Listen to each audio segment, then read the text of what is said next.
expulsés, étrangers assassinés, étrangers expulsés, étrangers assassinés, étrangers expulsés, étrangers assassinés. Aujourd'hui, pour avoir une carte de séjour pour raison médicale, et pour être protégé contre l'expulsion, il faut remplir des conditions qui sont limitativement énumérées par la loi. Si on remplit ces conditions, on a automatiquement le droit à une carte de séjour pour soins et on ne peut pas être expulsé et renvoyé dans son pays. Ce qu'on nous propose aujourd'hui, c'est de changer la rédaction du texte et d'opter pour une solution au cas par cas qui relève du fait du prince et de l'arbitraire du préfet de la santé qu'on appelle le directeur général de l'ARS, l'Agence régionale de santé, qui ne sont pas des médecins et qui vont se retrouver à évaluer si la situation thérapeutique de la personne est digne de considération humanitaire exceptionnelle et si, au cas par cas, on leur accorde un titre de séjour et si on les protège contre un retour forcé au pays.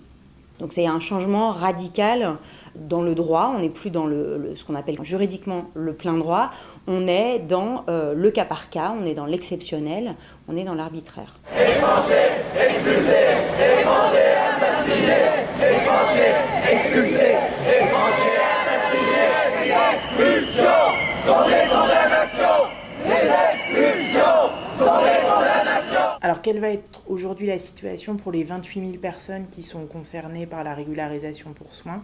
Ces personnes, d'une part, elles vont être dans l'angoisse du renouvellement de leur titre de séjour et avec la loi telle qu'elle pourrait être à partir de mercredi, il y a de fortes chances, ou plutôt un fort risque, qu'elles voient leur titre de séjour ne pas être renouvelé. Pour elles, à ce moment-là, deux possibilités, soit être en France en situation irrégulière, ça veut dire être en situation irrégulière, être éloigné des structures de soins, être à l'aide médicale d'État dont on sait, et c'est encore plus fort depuis que l'aide médicale d'État a été réformée, que c'est une sous-couverture médicale. Et ne pas avoir la possibilité de travailler, ne pas avoir la possibilité de cotiser à sa propre couverture maladie et être dans une situation de précarité dangereuse pour soi-même et aussi dangereuse pour les autres parce que au niveau de la santé publique, avoir comme ça toute une population qui n'a plus accès correctement aux soins, c'est dangereux pour l'ensemble de la population.